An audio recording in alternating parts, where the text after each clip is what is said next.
So you're doing installs. You did that for years. How did you enjoy doing the installation side of the business?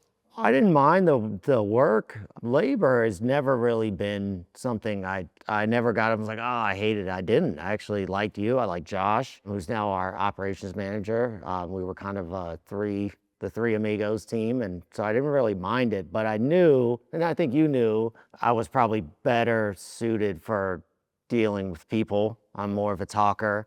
Josh isn't as much of a talker as I am. He's more of the systems guy. You know, he's the rebuild and engine guy. I'm just not that guy. But I didn't mind that. But I think doing that for so long got me to know every facet of the business, know how we run wire, how we do everything. I had to learn all the technical side of lighting. And I definitely get those customers, you know, meeting 2 or 3 people a day.